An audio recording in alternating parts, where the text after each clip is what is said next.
भाभी का फोन। नमस्ते भाभी। नमस्ते दीदी। मुन्ने के कुआपूजन की तो आपको पता चल ही गई होगी। हाँ हाँ भाभी, मुझे पता है, मम्मी का फोन आया था। मम्मी ने मेरे सारे ससुराल वालों को भी इनवाइट कर दिया है। दीदी मम्मी ने तो कह दिया, फिर भी मैं अपनी तरफ से कह रही हूँ, आप है ना 1 हफ्ते पहले आ जाना। अब है ना मुन्ने के गीत भी होंगे शुरू। और देखो थोड़ी बहुत मुझे शॉपिंग भी करनी है, वो भी करवानी है आपको। हाँ हाँ भाभी, आ जाऊंगी। एक हफ्ता पहले ही आ जाऊंगी। आपने मुझे कहा, मुझे बहुत अच्छा लगा। अच्छा दीदी, नमस्ते। अरे बहू, तेरे भतीजे का कुआपूजन है, क्या देने की सोची है तूने? मम्मी जी, मैं तो सोच रही थी कि मुन्ने के 11 जोड़ी कपड़े, एक साड़ी भाभी की, एक भैया का जोड़ा, और मुन्ने के चांद सूरज, और एक मुन्ने की सोने की चैन। अरे बहू, कपड़ों का तो चलो देखा जाएगा, पर सोने की चीज, ये तो बहुत ज्यादा नहीं हो जाएगा? कैसी बातें कर रही हो मम्मी जी आप? एक ही तो भतीजा है मेरा, और मैं उसकी एक ही बुआ हूँ। और सोने की चीज तो मेरी ही तरफ से बनती है ना।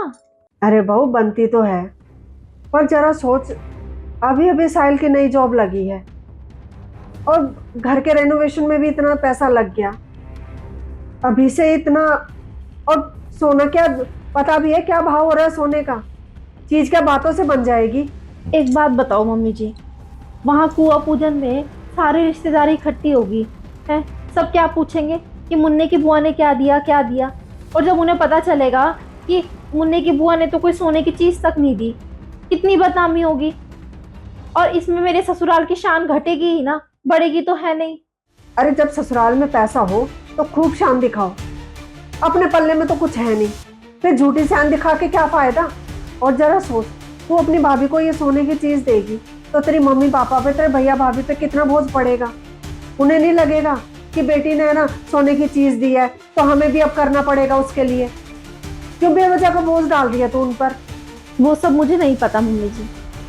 मैंने ठान ली है कि मैं सोने की चीज मुन्ने के लिए लेके जाऊंगी तो जाऊंगी, बस।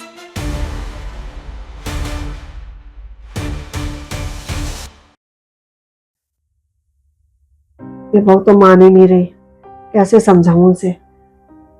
समझने को तैयार ही नहीं है ये, क्या करूं मैं? ऐसा करती हूँ, मेरे पास 2 सोने की अंगूठी रखी है और एक पायल रखी है, थोड़े बहुत बिछुए भी हैं पुराने, वही दे के कोई चीज ले आती हूँ। और क्या करूं?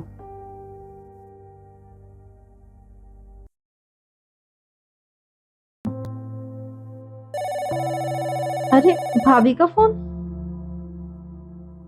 हाँ भाभी। दीदी, मैं आपसे एक बात कहना तो भूल ही गई। क्या हुआ भाभी? देखो दीदी, आप आओगे कुआपूजन पे तो आप ज्यादा खर्चा मत करना। भाभी, आप भी कैसी बातें कर रही हो? अब मैं एक ही तो बुआ हूँ मुन्ने की। ज्यादा कुछ नहीं करूंगी, आप टेंशन मत लो। बस मुन्ने की एक सोने की चैन, और बाकी कपड़े जो हो जाएंगे वो होंगे बस। नहीं नहीं दीदी, वही मैं कह रही हूँ, चैन वैन रहने देना। देखो इतना खर्चा करने की कोई जरूरत नहीं है आपको। देखो दीदी, मैं इसलिए कह रही थी कि इस बार है ना आपके भैया का बजट है ना थोड़ा कम ही है, तो आप जो सामान दोगे फिर हम नहीं दे पाए तो आपके ससुराल में ना बेइज्जती होएगी। इसलिए मैं है ना हाथ जोड़ के विनती कर रही हूँ आपसे, आप है ना सोने की कोई भी चीज लेके मत आना। देखो हम तो कुआ पूजन भी सादा सही कर रहे हैं, ज्यादा बड़ा नहीं कर रहे। भाभी, आपको जो देना हो आप वो दे देना, लेकिन मैंने जो अपने मुन्ना के लिए सोचा है, मैं तो वही लेकर आऊंगी। देखो दीदी, इतना कुछ लाने की कोई जरूरत नहीं है। आप चीज लेके आओगी, साहिल जी पे और मौसी जी पे कितना बोझ पड़ेगा। और आप सोचो जरा, आप सोने की चीज लेके आओगी और हम ना दे पाए तो? भाभी, सब रिश्तेदार क्या कहेंगे कि मुन्ने की एक ही तो बुआ है, और उसने कोई सोने की चीज भी नहीं दी। सारे लोग बातें बनाएंगे भाभी। दीदी लोगों की परवाह क्यों कर रही हो? लोग तो है ना, आप सामान दोगे तो बोलेंगे, नहीं दोगे तो बोलेंगे, आप उनकी परवाह मत करो। देखो कमी निकालने वाले तो कमी निकालेंगे ही। देखो हमें कुछ नहीं चाहिए, मुन्ने को बस आपका प्यार चाहिए, वो भी ढेर सारा। वो तो भाभी मुन्ने के साथ रहेगा ही। आप कह रही हो तो ठीक है, मैं नहीं करूंगी इतना खर्चा। ठीक है दीदी।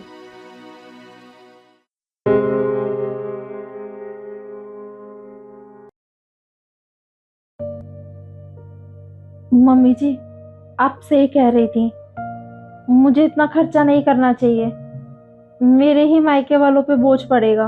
बहू, मैंने वो सब बेटा अपने अनुभव से ही तो कहा था।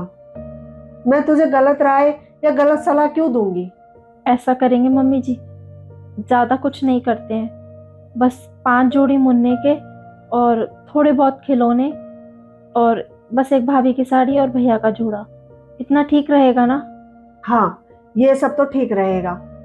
और देख, जरा सोच, ना तो तू कहीं जा रही है, ना मुन्ना कहीं जा रहा है। अरे अभी तो बहुत मौके पड़ेंगे। जब तेरे हाथ में पैसा होगा तो खूब आराम से सोने की चैन देना उसे। मैं मना थोड़ी करूंगी। सही कह रही हो मम्मी जी आप। और एक बात तो मुझे अच्छे से समझ में आ गई है कि रिश्तों को हम जितना दिखावे के साथ निभाएंगे, उनकी उम्र उतनी ही कम होती चली जाती है। और वहीं अगर दूसरी जगह हम रिश्तों को अपनेपन के साथ निभाएंगे, तो उनकी उम्र भी बढ़ती है और वो रिश्ते मजबूत भी हो जाते हैं। अब करी ना तूने समझदारी वाली बात।